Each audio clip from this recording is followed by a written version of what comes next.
Hello, and welcome to a Pokemon XD Gale Darkness video, where today I will be taking on the game with Omanyte and Omastar. Now, this is a continuation on the Fossil series of Pokemon I'm kind of doing at the moment, I guess. If you want to see Kabuto and Anorith, I just did a competition between them in the previous video. But anyway, Omanyte and Omastar. I have some pretty high hopes for them, but I don't think they're going to be as good as Kabuto, and probably not even as good as Anorith, maybe. And that's because I think its speed is just a little too slow to actually outrun many of the bigger threats at the end of the game. But hey, maybe it'll surprise me. So let's go and get right into it. For base stats, it has 35 HP, 40 attack, 100 defense, 90 special attack, 55 special defense, and 35 speed. It gets access to mostly water, ice, and normal type moves, but it does have a couple rock and dark type moves, so that should come in handy as well. And the fact that it gets bite so early on means that I can just kind of flinch things, hopefully, and get out of some of the unwinning scenarios I might find myself in. Anyway, our Omanyte has a timid nature, raising its special attack, but lowering its attack stat, meaning that our rock type moves aren't going to be doing as much damage as they could be, but I think that's probably a good nature for it. It has the Shell Armor ability, which makes me immune to crits, and these are the two moves it gets by level 10 according to Bulbapedia. And yeah, Constrict only has 10 base power, so there's going to be some pretty slow fights. Of course, first things first, I'm going to teach Mimic, because even though it's a little bit of a gimmick move, it's going to help in a lot of battles simply by raising my damage for a short time. And I'm just going to show you exactly how annoying this is. So I'm able to take down the Numble here, but Constrict is only doing that much damage to a Zigzagoon. Granted, they did lower my attack, but still, it's not great. So anyway, I level up to level 13 to get the move Bite, which is going to change everything. Now, I went ahead and skipped forward a bit here because honestly nothing really happened in between that point and here, because Bite's just a pretty good move. So nothing really happened. Anyway, this is a pretty short rambling section, but I'm just going to say, if you're liking what you're seeing so far, why not consider subscribing or just liking the video? And on top of that, please put suggestions down below for Pokemon. I currently have a bit of a list, and I think I'm going to continue on the prehistoric Pokemon grind for just a little longer, but if you'd like to, consider sticking around. Anyway, at level 18, I learned Water Gun, which is going to be my first stab move, and I'm going to teach it over Constrict. Now, before I get too far into the Cypher building, I decide to come back over to Mount Battle to do a bit of training, just because I've already seen what Lavrina can do to the other prehistoric Pokemon, so I need a few levels. And at level 25, I also get Mudshot, which might come in handy. Anyway, at the end of Mount Battle Area 2, I get access to the move Water Pulse, which I am going to teach over Water Gun because it's basically just better. And I decide to catch the Carvana here, specifically because it's holding the Black Glasses item, so I can make my bites a little harder. So, anyway, with that, we go into our first boss of the game. It is Lavrina. She leads with a Beautifly and a Love Disc, and I have to take down the Beautifly first because I believe it has Absorb, which is going to do 4 times effective damage to me. And then next, I'm going to see how much a Bite does to Roselia. It's not quite a one-shot, and that Mega Drain is doing a ton of damage. So I decide to check out Mudshot, and it's not even taking it down that far either. So I lose my first attempt, but that's alright, because I have the move Bite. So I have a 30% chance to flinch, and on the second attempt here, I get it, take down the Roselia, and then out comes her Shadow Pokemon and her strongest Pokemon, Delcatty. Now I decide to go for Water Pulse here to see how much damage it's going to do. And it's not quite a one-shot. And unfortunately, I lose my second attempt. But I'm hopeful in just a couple levels I'll be able to take down the Delcatty in a single hit. Anyway, Water Pulse, once again I take down the Beautifly. Out comes Roselia. And this time I actually get a crit on Bite, meaning that I don't have to rely on the flinch. And now I do something here that maybe I really shouldn't have done. but I go for Bite into Delcatty, hoping for a flinch. Unfortunately, I am slower than the Delcatty still, so it hits me really hard. And I think I'm going to lose this, but I actually level up here, and I think that took me just out of range of being defeated by the Love Disc. So I beat Loverina 5th attempt, so not too bad. Anyway, of course you can't have a Pokemon XD video without the obligatory Mirror B. Hello, Mirror B. And at the Real Gam Tower, I pick up my 2 favorite TMs, TM10 Hidden Power and TM17 Protect, and I'm going to teach Hidden Power right away. And our Hidden Power type is Fighting, which really isn't all that good in this game, because most Steel types are paired with a type that resists Fighting. But more importantly, our Omanyte is now evolving at level 40 into Omastar. And of course, with an evolution, means new stats. So, our Omastar now has 70 HP, 60 attack, 125 defense, 115 special attack, 70 special defense, and 55 speed, which still isn't great in the speed stat, but it will mean that as long as I'm over-leveled enough, I will actually outspeed some threats that probably could have been an issue. And of course, the extra health will help with survivability. So, with that, let's go ahead and move on.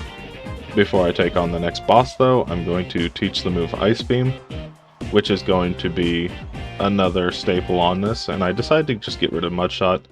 It could have been useful during this fight, but I don't think it really matters too much.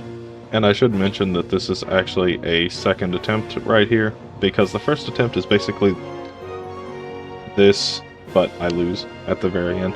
So, I didn't really bother showing it. Anyway, we go for Bite into the Lantern.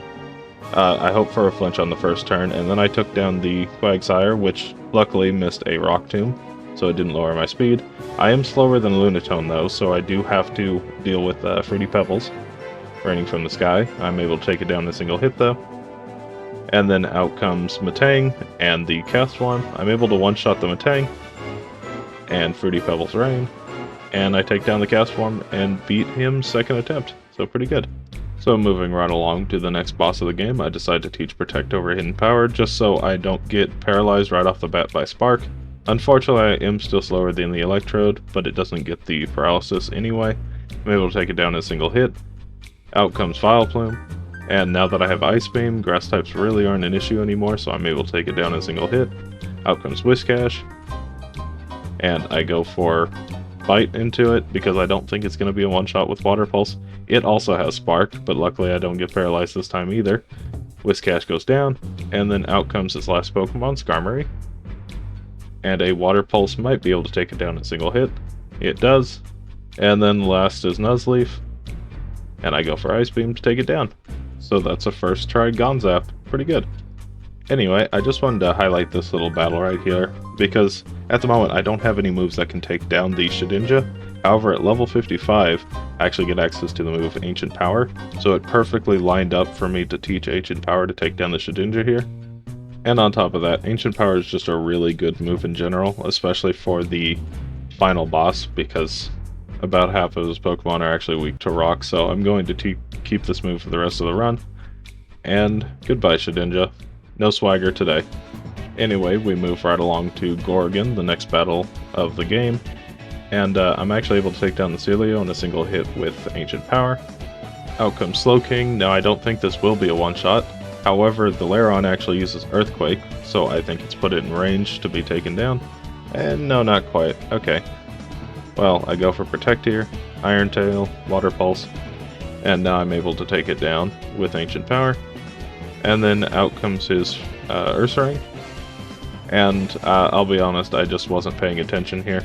I used Water Pulse into it. I knew it was going to protect. Whoops. Anyway, now I go Water Pulse into it to take it down in a single hit. And then out comes his first Shadow Pokemon, Primeape. Now this thing does have Shadow Storm, which I think it will be using. It does. But also the Lairon is just using Earthquake now, so luckily it takes it down probably far enough for me to one-shot it. And another Earthquake, doing a bit of damage to Hypno. I go for another Protect. Another Earthquake, takes it down to half. And now I think I'm guaranteed to take it down. And then it's just me against the Lairon. and it can't do nearly enough damage to take me down, so I take it down and beat Gorgon first try. Anyway, with that, we move on to the last area of the game, where things will probably only get harder. But we're making good time. Anyway, we move right into Lovrina, who is the first battle here. And as you can see, we don't actually take down the Gorbis, and unfortunately we are going to get hit by Attract. I go with an Ancient Power to take it down. No Omni Boost. Thunder Punches are doing quite a bit of damage. I go for Protect to heal off some of that damage. And now I'm going to take down the Gardevoir, and... well, that's not quite a one-shot.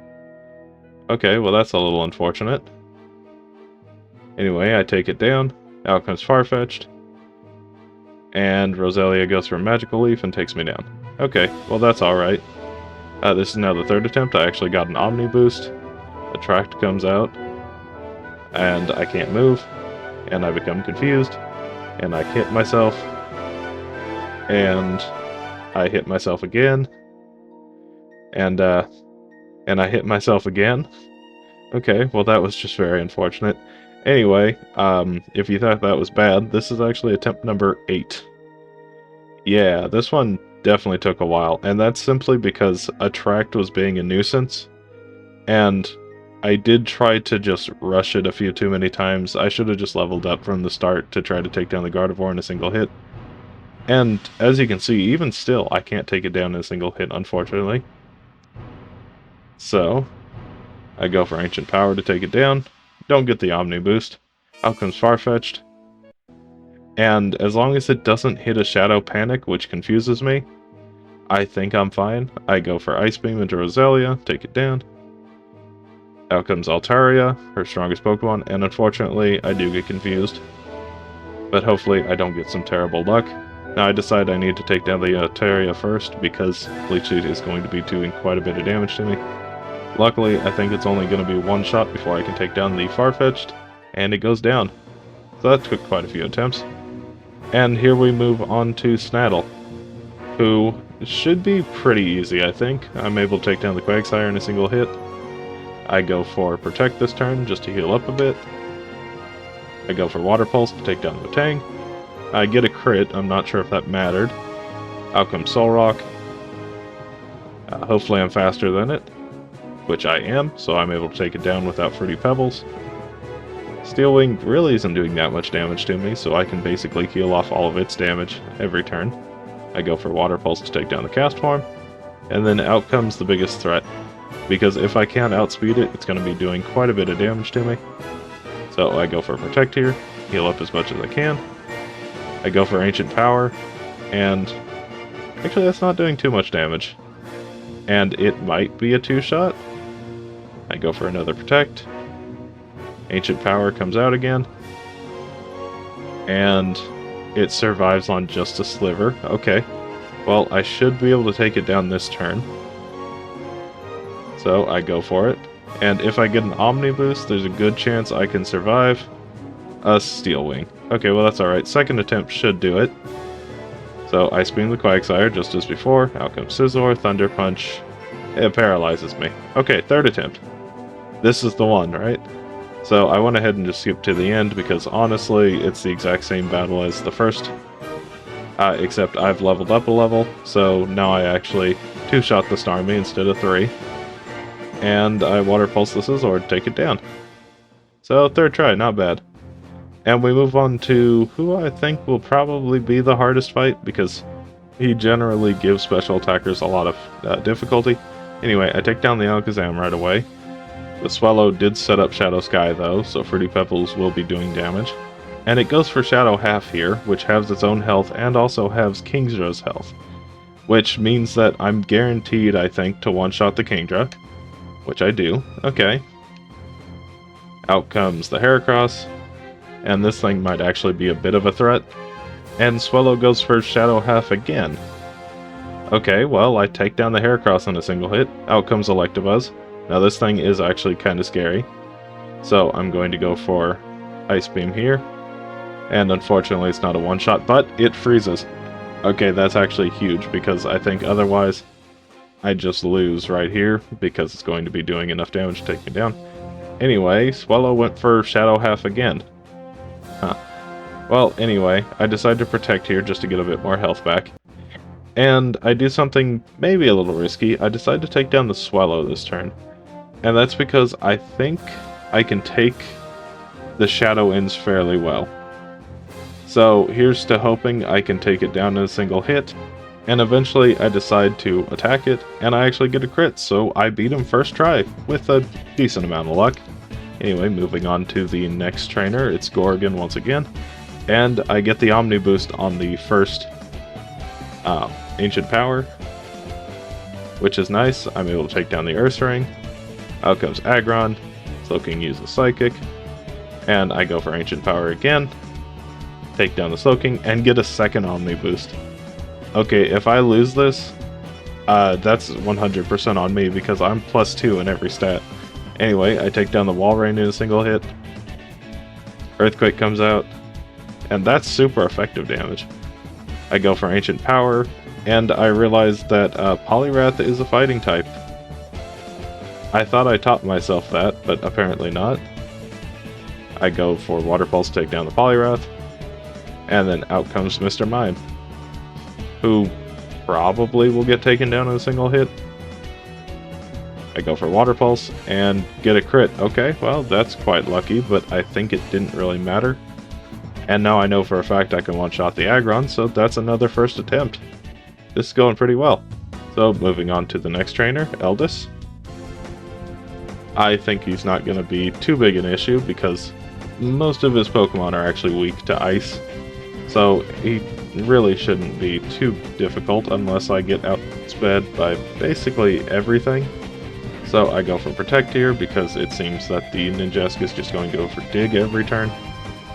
I go for Ice Beam, but Salamence is faster, but I'm able to take it down in a single hit. Now the big thing is that if this Flygon is faster, depending on what it does, it can either paralyze or burn me. In this case it's looking for Dragon Breath Paralysis, I think. So I go for Ice Beam, and luckily I'm faster than it, so I'm able to take it down. Out comes Marowak. It shouldn't really be too big an issue, even if it could hit me, but I think Marowak is fairly slow. So I go for Ice Beam, and take it down in a single hit. And then out comes Lapras. Now, I'm hoping this is going to be a 2-shot. And, that's not looking likely. I think this might be another 3-shot situation. I go for Ancient Power, and must have just gotten a high roll, I think, because I'm able to take it down. And now it's just the Ninjask left, and I take it down. So that's Eldis' first try. Now we move on to the big box legendary, Shadowlugia, who is gonna do quite a bit of damage with Shadow Storm. I go for Protect, just to heal up a bit more damage before the final fight. But it looks like I'm going into it with about half health. So, let's go ahead and get right into the final fight against Greevil. Now, I don't really think this fight's going to be too hard, but the first attempt is more or less just to assess the situation. So, I'm able to one-shot the Moltres, that's good. Rhydon goes for Shadow Hold, but it was also going for Shadow Panic, so that's not good.